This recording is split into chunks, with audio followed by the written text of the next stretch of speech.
मेरे विद्यालय परिवार के होनहार छात्र एवं छात्राओं, आज हम कक्षा 12 हिंदी विषय के साथ प्रस्तुत हैं।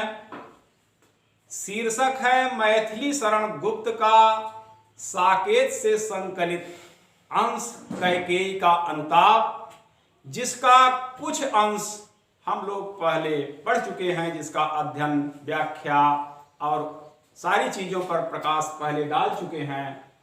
आज हम जिस अंश का, जिस छंद का अध्ययन करने जा रहे हैं छात्रों, वह इस प्रकार है।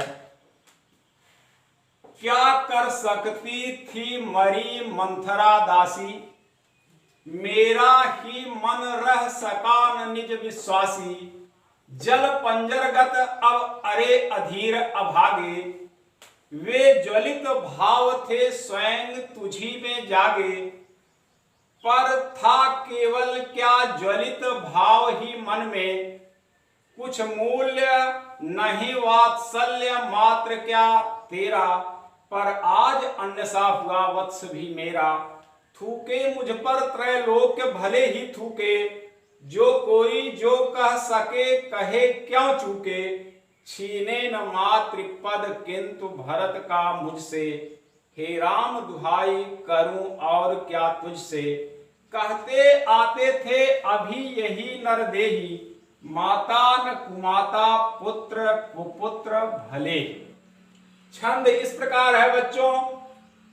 काठिन्य निवारण या शब्दार्थ के क्रम में कठिन शब्दों को यहाँ पर लिख दिया गया है। बाकी शेष शब्दों की व्याख्या, उसका अर्थ हम बता दे रहे हैं। मरी मृतप्राय मंथरा कैकेयी की दासी थी, उसका नाम है।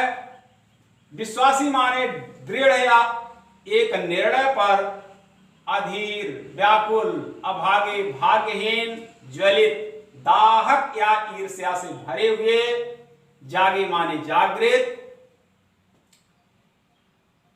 वात्सल्य माता के हृदय में पुत्र के प्रति जो प्रेम होता है उसे वात्सल्य कहते हैं।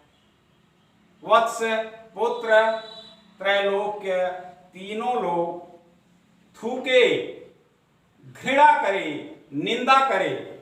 मातृपद माता होने का स्थान, दुहाई गुहार। नरदेही सांसारिक जीव, संसार में जो शरीर धारण करने वाले हैं वे नरदेही हैं।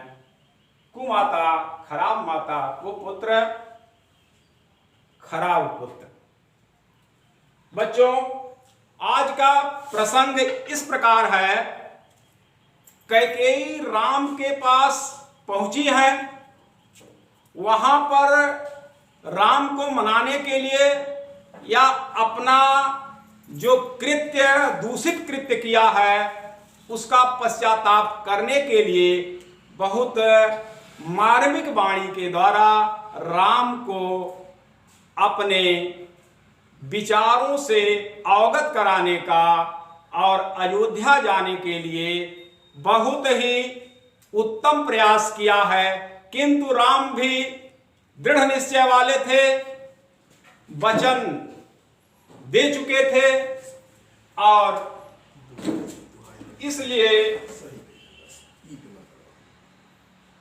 इसलिए वह अपने वचन पर कायम थे। बच्चों, कैकेयी अपने अंदर इतना ग्लानि महसूस कर रही है, अपने आप से ईर्ष्या कर रही है और भरत के हृदय की विशालता को अब उसने अच्छी तरह से जान लिया है। भरत ने कैकेयी को मां कहना छोड़ दिया है। भरत जी कैकेयी को महारानी कह करके संबोधित कर रहे हैं। इस विषय पर कैकेयी को बहुत ग्लानि हो रही है और सोच रही है कि मेरे हृदय में, मेरे माथे पर जो यह कलंक लगा है, एक पुत्र के प्रति हमने जो दुर्व्यवहार किया है, युगों युगों तक, कालांतर तक यह कालिमा कभी धुल न सकेगी अगर इस जन्म में हमने उसका परिताप, अपना पश्चाताप नहीं किया, राम को अपनी बात नहीं मना सकी, वहां पर अपने कलंक या कालिमा को नहीं धुल सकी, तो युगों युगों तक मैं कलंक की रेखा बन करके रह जाऊंगी। कैकेयी कहती है, क्या कर सकती थी मरी मंथरा दासी। बच्चों, मंथरा के कहने पर, उसके उकसाने पर कैकेयी के अंदर यह विचार आया था कि भरत के लिए राज्य मांगा जाए और राम को वन भेजा जाए, लेकिन कह रहे वह मृत प्राय, उसका तो कोई अस्तित्व ही नहीं था। अगर मेरा हृदय विश्वास में रहा होता, मैं खुद दृढ़ रही होती और मेरे अंदर ऐसी दूषित भावना नहीं आती, तो वह मृत प्राय मंथरा नाम की दासी मेरा क्या कर सकती। यह होनी इस तरह नहीं हो सकती। मेरा ही मन रह सका न निज विश्वासी, मेरा मन स्वयं अटल नहीं रह सका, दृढ़ नहीं रह सका, मेरे मन के ऊपर मेरा ही विश्वास नहीं रह सका। इसने अपनी दृढ़ता का त्याग कर दिया और पुत्र मोह में ऐसा कृत्य कर डाला, जिसके परिणाम स्वरूप अपने आप को कोसती हुई कैकेयी कह रही है कि जल पंजरगत, जल जलो, ईर्ष्या का भाव लेकर के जलो, पंजरगत पिंजरे के अंदर या शरीर रूपी कंकाल तंत्र के अंदर। अब इस समय अरे अधीर, व्याकुल और अभागे अपने मन को कह रही हैं, अपने विचार को कह रही हैं कि अब इसे हृदय रूपी पिंजरे, शरीर रूपी पिंजरे के अंदर, इसी कंकाल तंत्र के अंदर अब इसी में जलो, क्योंकि वे ज्वलित भाव थे स्वयं तुझी में जागे। वे ज्वलित माने ईर्ष्या से परिपूर्ण, अपने तन से उत्पन्न हुए पुत्र के लिए राज्य मांगा था और दूसरी या उनसे बड़ी जो रानी थी कौशल्या, उनके पुत्र के लिए 14 वर्ष का वनवास मांगा था। तो इसमें राम के प्रति जो ईर्ष्या का भाव हुआ था, तो कह रही है कि वे ज्वलित ईर्ष्या के भाव स्वयं तुम्हारे अंदर ही जागृत हुए थे, पर था केवल क्या ज्वलित भाव ही मन में। कैकेयी कह रही है, प्रश्नवाचक है, उस समय क्या ये ईर्ष्या का भाव ही रहना था मेरे हृदय में, वात्सल्य का कोई मूल्य नहीं था। एक पुत्र के प्रति मां के हृदय में जो प्रेम होना चाहिए था वह कहां चला गया था। कैकेयी इसलिए कह रही हैं, पर था क्या ज्वलित भाव ही मन में उस समय केवल, या ईर्ष्या का भाव ही मेरे हृदय में बचा था, कुछ मूल्य नहीं वात्सल्य मात्र क्या तेरा, वात्सल्य का, पुत्र की मां होने का कोई मूल्य उस समय मेरे हृदय में नहीं था। बच्चों, वात्सल्य एक ऐसा रस है जो केवल 2 जगहों पर ही प्रस्तुत होता है। माता के हृदय में पुत्र के प्रति जो प्रेम होता है उसे वात्सल्य कहते हैं, या भक्त के प्रति भगवान के हृदय में जो प्रेम होता है वही वात्सल्य होता है। लेकिन आज एक माता के हृदय से ही वात्सल्य समाप्त हो जा रहा है, इसलिए मां को ग्लानि हो रही है कि मेरा जो वात्सल्य है, क्या उसका कोई मूल्य, उसका महत्व नहीं रहा। पर आज अन्य सा हुआ वत्स भी मेरा, जिसके लिए हमने ऐसा कृत्य किया, जिसके लिए राज्य मांगा, वह मेरा पुत्र, भरत जैसा पुत्र अन्य सा, पराया सा हो गया है। मुझसे कोई मोह ही नहीं, वह आज जैसे दूसरे की तरह, अनाड़ी की तरह से मुझसे बात कर रहा है, बिल्कुल पराया हो गया है। थूके मुझ पर त्रैलोक्य भले ही थूके।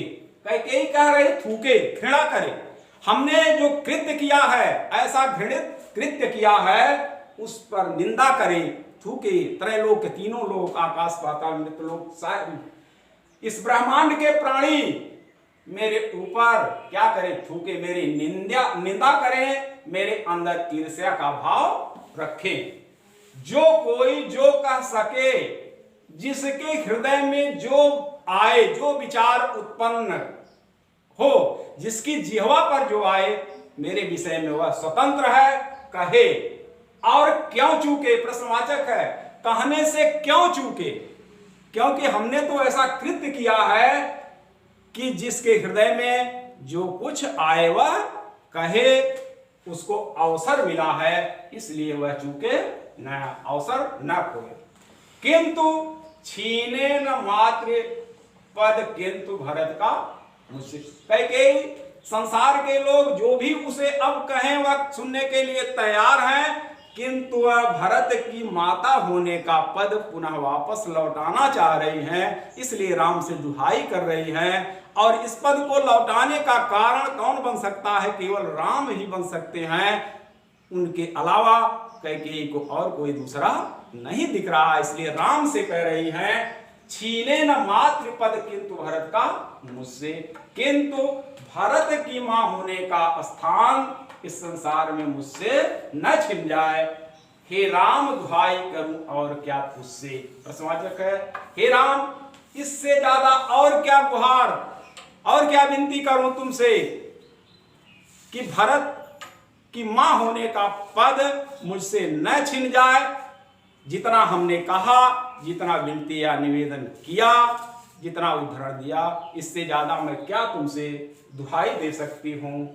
कहते आते थे अभी यही नरदेही कैकेयी कह रही है कि संसार में यह लोक कथा अब तक जो प्रचलित थी कि माता कभी कुमाता नहीं होती, पुत्र भले ही कुपुत्र हो जाता है, लेकिन नरदेही शरीर धारण करने वाले या सांसारिक लोग अब तक यही कहते आते थे कि माता न कुमाता, माता कभी कुमाता नहीं होती, पुत्र कुपुत्र भले ही, पुत्र कुपुत्र भले हो, माता कुमाता नहीं हो सकती।